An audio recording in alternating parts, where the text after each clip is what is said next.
So welcome you again all guys. आज की इस ट्यूटोरियल में मैं आपको बताने वाला हूं कि जब एक फॉर्म आप क्रिएट करते हो तो उस फॉर्म के थ्रू डेटा को आप डेटाबेस में कैसे इंसर्ट करोगे। इस चीज़ पे आज हमारी बातें चलेंगी, ठीक है। सबसे पहले देखिए, ये जो जेम सर्वर है, इसको आपको सबसे पहले ओपन कर लेना है इस प्रकार से। अगर आपने डाउनलोड नहीं किया है तो आप क्रोम ब्राउज़र या किसी ब्राउज़र पे जा करके आप उसे इंस्टॉल कर लें। इंस्टॉल करने के बाद देखिए आपको कुछ इस तरह का इंटरफेस दिखेगा और यहाँ पे देखिए आपको सबसे टॉप पे अपाची एंड माइस्क्यूएल दिखेगा। देखिए अपाची एक सर्वर है जो पीएचपी कोड को रन करने के लिए सक्षम है, एंड माइस्क्यूएल आपको पता ही है कि इसके अंदर जो डेटाबेस को जितना भी होता है मैनेज वगैरह सारा कुछ किया जाता है। तो ये दो चीज़ को आपको स्टार्ट कर लेना है यहाँ पे सबसे पहले। तो सबसे पहले मैं अपाची को स्टार्ट कर ले रहा हूँ। अपाची के बाद जो है माइस्क्यूएल है, ठीक है। ये दो चीज़ को आपको स्टार्ट कर लेना है सबसे पहले। तो थोड़ा सा इसको वेट करने के बाद जब आप इसे स्टार्ट कर लोगे तो सबसे पहले यहाँ पे आपको एडमिन कर लेना है, और अपाची पे भी एडमिन कर सकते हो, वहाँ पर भी आपको ऑप्शन मिल जाएगा, लेकिन मैं इस पर कर लेता हूँ, ठीक है। तो देखिए इस प्रकार से जो है हमारा खुल चुका है। क्या चीज़ खुल चुका है, इसको बोलते हैं लोकल होस्ट, यानी ये आपका ये लोकल डेटाबेस है और जिसे आपने ओपन कर लिया है, ठीक है। एंड इसके साथ साथ जो है सबसे पहले यहाँ पे एक आपको डेटाबेस क्रिएट कर लेना है, ठीक है। जैसा कि पिछला वीडियो में मैंने आपको दिखाया था कि एक स्टूडेंट के डिटेल को, स्टूडेंट डिटेल नाम का कोई एक डेटाबेस हमने बनाया था। तो उसी प्रकार से सेम वही डेटाबेस मैं यहाँ पे क्रिएट कर लेता हूँ। देखिए डायरेक्ट भी करा जा सकता है, तो इसको आप डायरेक्टली भी कर सकते हो, SDD, ठीक है। और सिंपली जब यहाँ पे देखोगे ओके, यहाँ पे कह रहा है कि ऑलरेडी डेटाबेस एग्जिस्ट, ठीक है। मैं अगर आपने पिछला वीडियो नहीं देखा तब देख लीजिए मैंने कैसे डेटाबेस क्रिएट किया था, क्योंकि वीडियो बहुत काफ़ी ज़्यादा लंबा हो सकता है। तो देखिए यहाँ पे HDD नाम का जो है ऑलरेडी क्या एग्जिस्ट कर रहा है, डेटाबेस एग्जिस्ट कर रहा है, ठीक है। और इसके अंदर मैं सीधा आपको बताया था कि नेक्स्ट वीडियो में मैं आपको बताऊंगा कि किस प्रकार से जो है उसके अंदर टेबल क्रिएट करते हैं, ठीक है। तो भाई सबसे पहले हम टेबल क्रिएट करके आपको दिखा देते हैं। देखिए इसके लिए क्या होता है, सबसे पहले आपको लिखना है क्रिएट टेबल, एंड टेबल का नाम सपोज आपने दे दिया यूजर्स, ठीक है। और इसके अंदर आप वैल्यू क्या देना चाहते हो,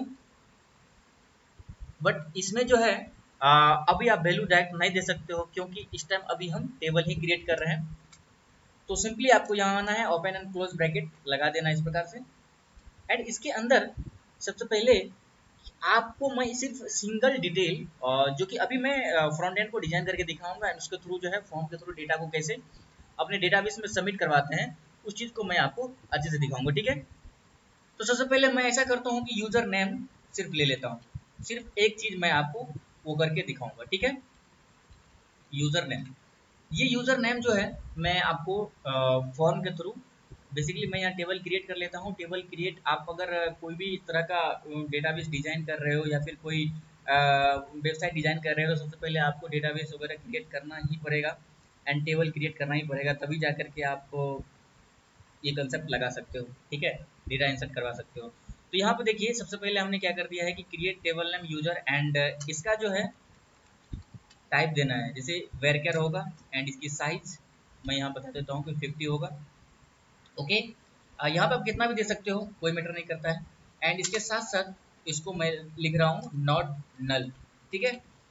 तो जब मैं इसे नॉट नल लिख दिया तो इसका मतलब क्या है कि आप इसे एम्प्टी नहीं छोड़ सकते हो, ये चीज़ का आप ध्यान रखना, ओके। तो देखिए मेरा इस प्रकार से जैसे ही अभी मैं इस पे एंटर करूंगा, यानी कंट्रोल एंटर करूंगा, तो ये हमारा टेबल क्रिएट हो जाएगा। कैसे क्रिएट होता है मैं दिखा, देखिए नीचे आपको ऑप्शन दिख रहा होगा, STD के अंदर जो है न्यू एंड यूजर है। जब आप यूजर पे क्लिक करोगे तो यहाँ पे आपको दिख जाएगा ये आपने टेबल क्रिएट कर लिया सक्सेसफुली, ठीक है। चलिए गाइस, अब एक चीज आपको करना है कि इस जैम पे अगेन जाना है और यहाँ पे जाएंगे आप एक्सप्लोर पे, एंड एक्सप्लोर पे जाने के बाद यहाँ पे आपको दिखेगा htdocs, ठीक है। htdocs के अंदर जैसे ही आप जाओगे तो यहाँ पे क्या करना है कि एक आपको फोल्डर क्रिएट कर लेना है, जो भी आपका इच्छा करे, ठीक है। जैसे स्टूडेंट डिटेल या फिर स्टूडेंट नाम का, ठीक है। तो हमने यहाँ पे स्टूडेंट नाम का जो है एक फोल्डर क्रिएट कर लिया, एंड इसको, क्योंकि देखिए गाइस, जब आप कोई भी PHP का कोड रन कर पा रहे हो और आपके अंदर आपके आप अगर जैम को यूज कर पा रहे हो, तो उसके लिए जो है आपको HTDocs के अंदर ही जा करके जो है फाइल क्रिएट करना पड़ेगा, तभी आपका कोड रन कर पाएगा, ठीक है, इस बात को आप याद रखना। तो आपको यहाँ पे सबसे पहले जाकर के क्या करना है, ओपन विथ कोड के साथ इसे ओपन कर लेना है। एंड जब इसे ओपन करेंगे आप, तो देखिए इस प्रकार से आपको कुछ इंटरफेस दिखेगा VS कोड का। अब देखिए सबसे पहले हमें क्या करना है कि एक फाइल बनाना है, ठीक है।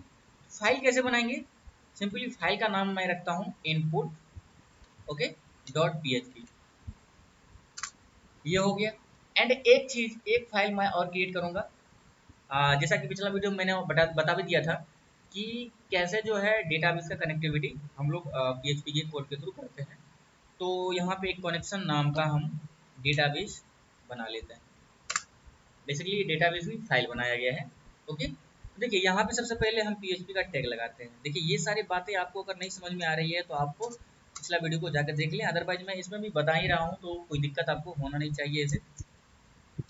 तो सबसे पहले देखिए इस प्रकार से हमें लिख लेना होता है कनेक्शन बनाने के लिए। एंड कनेक्शन बनाने के बाद जो है सबसे पहले हमें लिखना होता है, बेसिकली कनेक्शन बनाने वक्त ये लिखना होता है, बाद में तो न्यू माई एसक्यूएल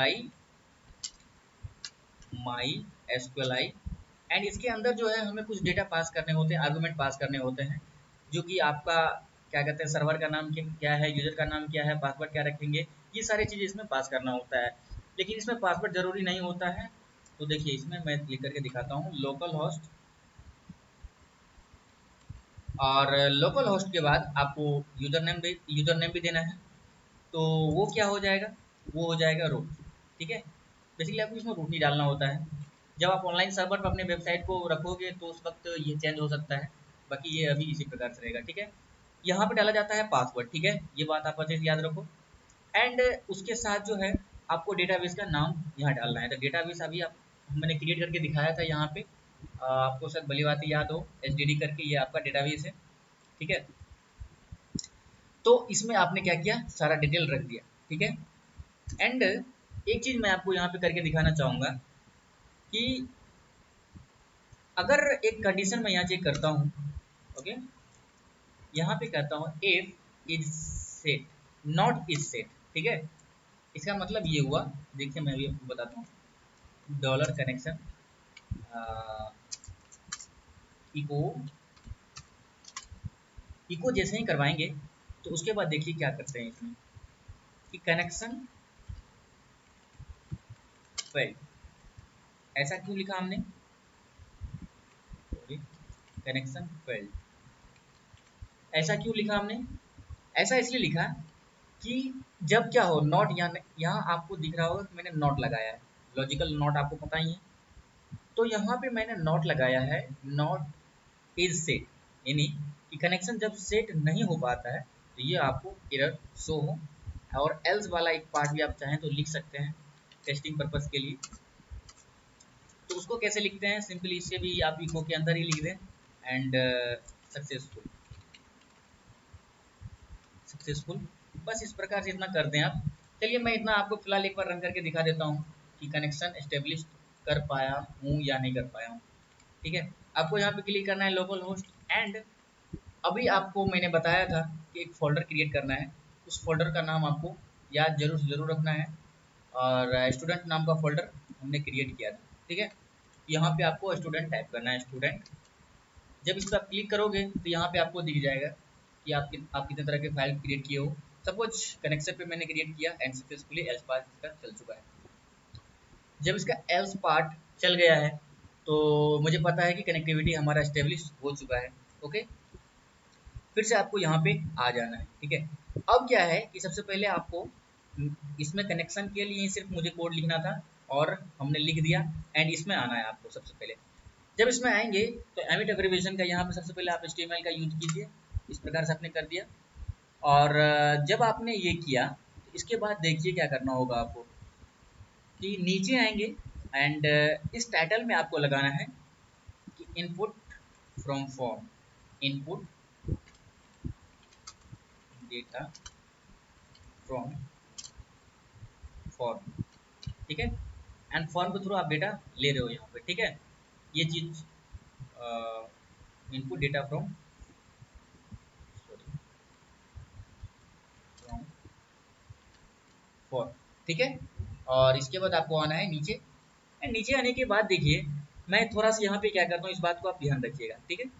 अभी देखिए मैं इसी में आपको फॉर्म भी क्रिएट करके दिखाऊंगा और इसी पेज के थ्रू जो है डेटाबेस को डेटा में डेटा को भेज के भी दिखाऊंगा, ठीक है।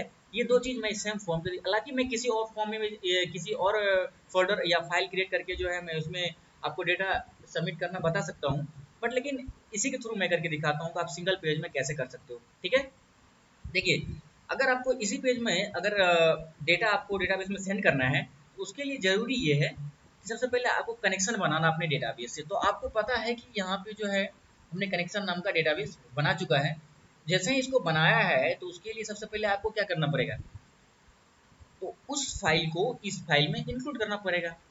तो देखिए इसमें इंक्लूड एक होता है रिक्वायर कीवर्ड, तो रिक्वायर इंक्लूड इस सब के बारे में मैं आपको बाद में बताऊंगा, लेकिन फिलहाल इसे आप समझ लें कि यहाँ पे रिक्वायर मैं कर रहा हूँ, ठीक है। और जैसे मैंने रिक्वायर किया इसके अंदर आप कौन सी फाइल रखनी है, con.php, ठीक है।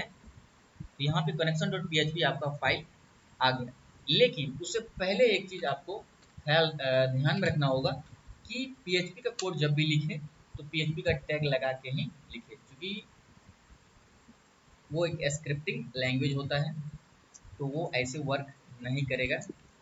तो इस प्रकार से जो है आपको ये टैग लगा लेना है, मैं भी यहाँ मिस कर गया था अभी, और इसके अंदर आपको पेस्ट कर देना है, ठीक है। अब देखिए उसका कलर भी आपको चेंज दिख रहा होगा, ठीक है। अब क्या है कि देखिए मैं कुछ चीज़ें यहाँ पे आपको करके दिखाना चाहूँगा कि यहाँ पे अभी सबसे पहली बात अगर देखा जाए तो मैं क्या कर सकता हूँ, सबसे पहले मैं PHP का लॉजिक लिख देता हूँ। कैसे लिखा जाएगा वो चीज़ आप समझ लीजिए। यहाँ पे मैं एक कंडीशन लगा, देखिए मैं क्रिएट करके भी दिखाऊंगा, ठीक है।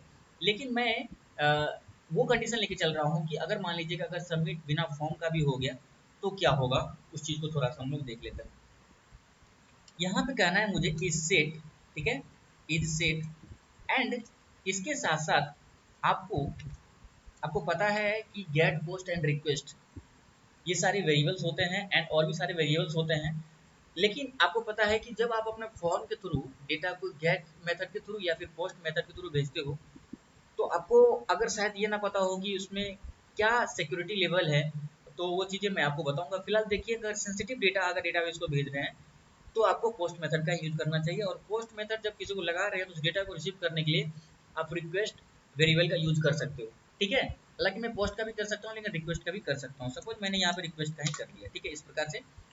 एंड ये क्या करता हूँ कि सबसे पहले मैं यहाँ लगा देता हूँ कि इस सेट रिक्वेस्ट सबमिट, जब आप सबमिट बटन पे क्लिक करोगे, ठीक है, सबमिट बटन पे जब आप क्लिक करोगे तो ऐसे केस में क्या होगा कि हम लोग समझ लेते हैं थोड़ा सा कि जैसे ही आपने क्लिक किया तो क्लिक करने के बाद क्या होना चाहिए कि आपका डेटा, यानी क्लिक कर रहे हो मतलब आपने डेटा एंटर कर दिया, अगर नहीं किया तो वो रिक्वायर्ड करना चाहिए, मतलब कि डेटा आपको इंसर्ट करना ही करना है, ठीक है। तो जब आप सबमिट करोगे तो उसके लिए तो आपको बेस्ट केस के लिए तो वो चीज़ तो लिखना ही पड़ेगा लॉजिक।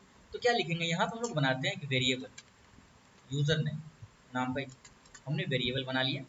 एंड वेरिएबल बनाने के बाद यहाँ पे आपको लिखना है सबसे पहले क्या, डॉलर रिक्वेस्ट। एंड रिक्वेस्ट में आप क्या ले रहे हो, अब एक चीज़ मैं यहाँ पे आपको बताना चाहूँगा, ये जो यहाँ पे मैंने लिखा यूज़र नेम, ये कैसे लिखा हूँ इस चीज़ को मैं आपको थोड़ा सा भी बता देता हूँ। Sorry, user name, user name, ठीक है। यहाँ पे क्या लिख दिया हमने, यूज़र नेम। एंड जैसे यूज़र नेम लिखा तो ये यूज़र नेम अभी हम नीचे फॉर्म जब क्रिएट करेंगे तो वहाँ पे आपको याद होगा कि जब इनपुट हम टैग लगाते हैं, इनपुट टाइप नेम, तो बेसिकली नेम के में जो नेम जो उसका लिखते हो वही नेम को बेसिकली यहाँ लिखा जाता है, उसी के थ्रू जो है हम डेटा को इनपुट लेते हैं, ठीक है। अभी देखिए जी, अभी आपने डेटाबेस जो क्रिएट किया है वो सिर्फ और सिर्फ यहाँ पे अगर देखें तो सिर्फ और सिर्फ एक कॉलम का है, एक कॉलम का है, ठीक है। तो एक ही कॉलम का हमने यहाँ पे क्या किया है कि सिर्फ एक ही वेरिएबल बना के एक डेटा इसका ले लिया।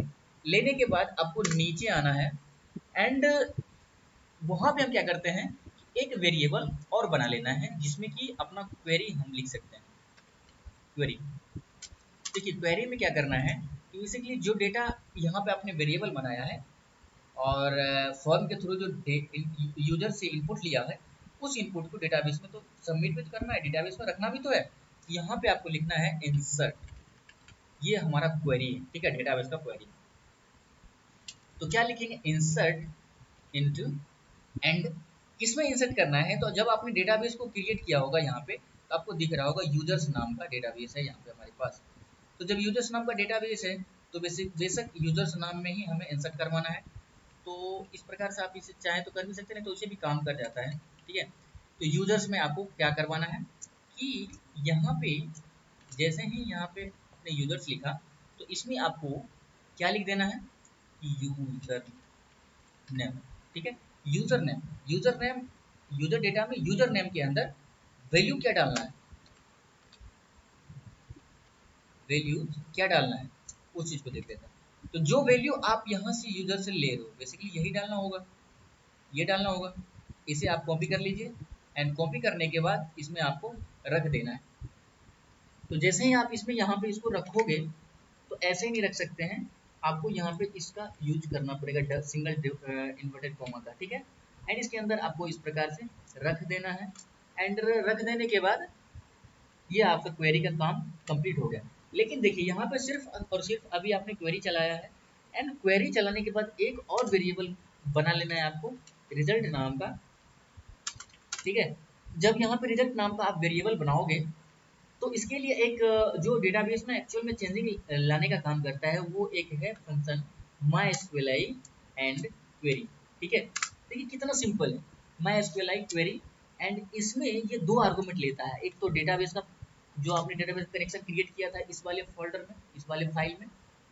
ठीक है, और कनेक्शन के साथ आपको क्या देना होगा, जो आपने करंट अभी क्वेरी लिखा हो तो डॉलर, ठीक है, डॉलर एंड क्वेरी इसमें दे देना। ठीक है, तो यहाँ पे जो है हमारा डेटाबेस में डेटा इंसर्ट करने का काम खत्म होता है। और थोड़ा मुझे मैसेजेस वगैरह को अगर शो करवाना है तो वो चीज़ को अगर मैं दिखाना चाहूँ तो ज़्यादा बेटर दिखेगा। चलिए उसको थोड़ा सा हम लोग कर लेते हैं।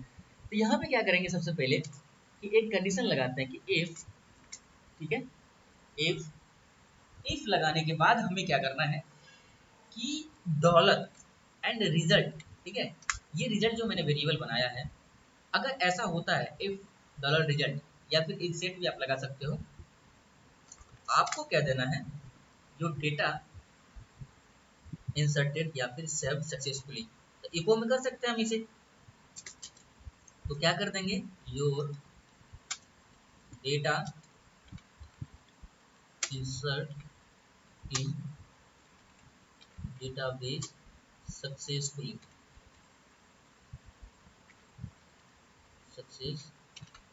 सक्सेसफुली। ठीक है, तो आपके डेटाबेस में डेटा सक्सेसफुली क्रिएट हो चुका है।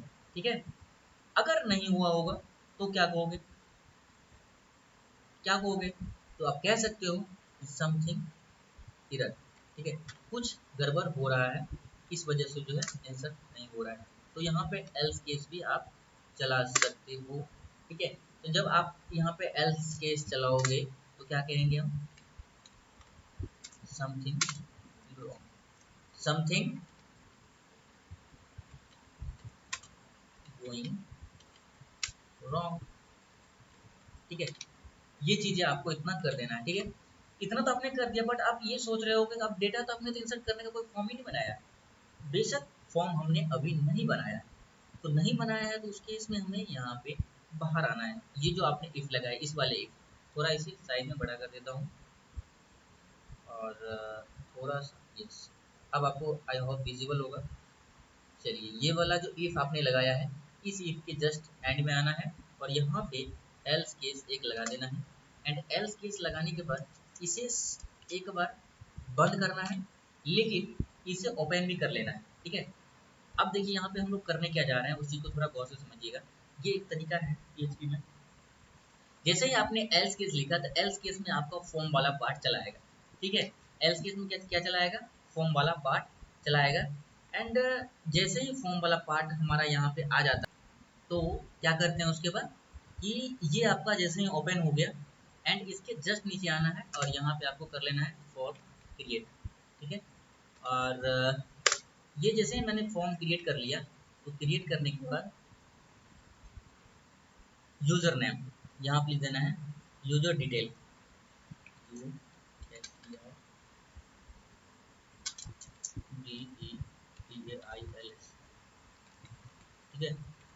यूजर डिटेल्स हमने यहाँ पे कह दिया, ठीक है।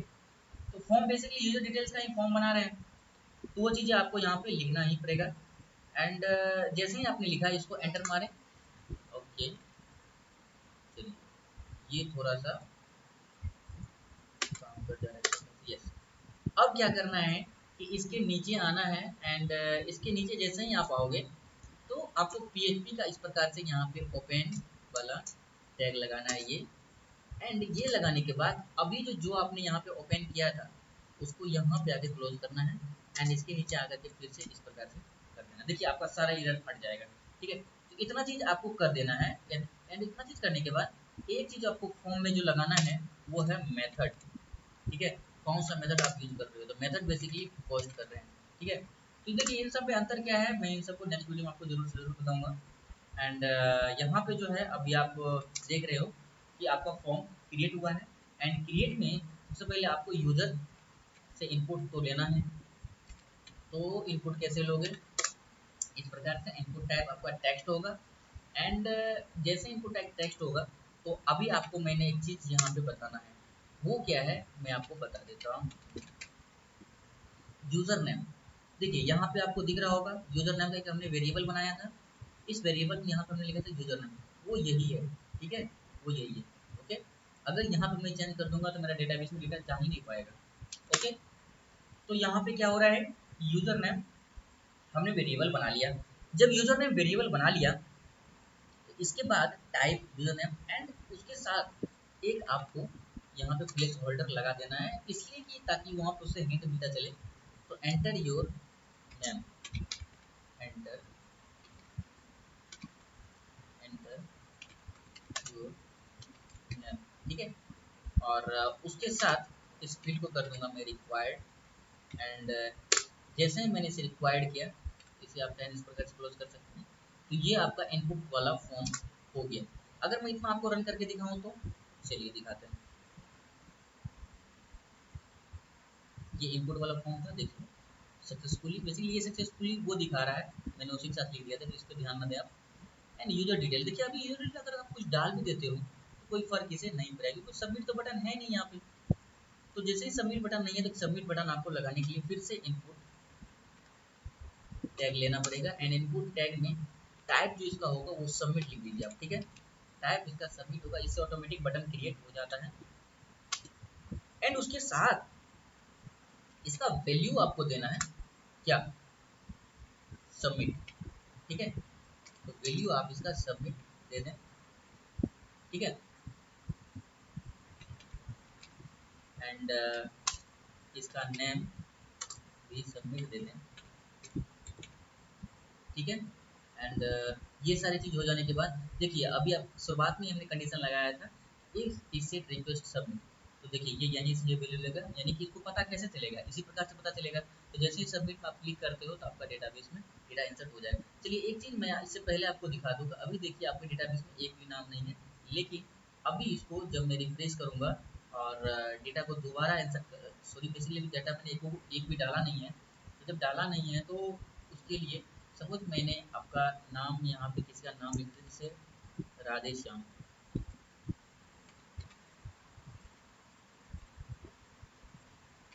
राधे SHYM राधेश्याम, ठीक है। आप देखिए जैसे आप सबमिट करोगे, देखिए your data insert in database successfully, आप देखिए यहाँ पर आते हैं तो रिफ्रेश करेंगे, तो जैसे ही रिफ्रेश करेंगे तो देखिए यहाँ पर भी आपका रिफ्रेश चल रहा है, रिफ्रेशिंग चल रहा है, यस, देखिए राधेश्याम। तो आपने देखा कि कैसे डेटा को हम लोग फॉर्म बना के पीएचपी के थ्रू डेटाबेस में कैसे इंसर्ट करते हैं। और यहाँ तक अगर आपको कोई डाउट हो तो आप हमें कमेंट करके ज़रूर पूछ सकते हो, इसमें कोई शक वाली बात नहीं है। एंड अगर आप इस चैनल पे नए हो तो प्लीज़ इसे सब्सक्राइब जरूर कर लें। Thank you so much for watching this video.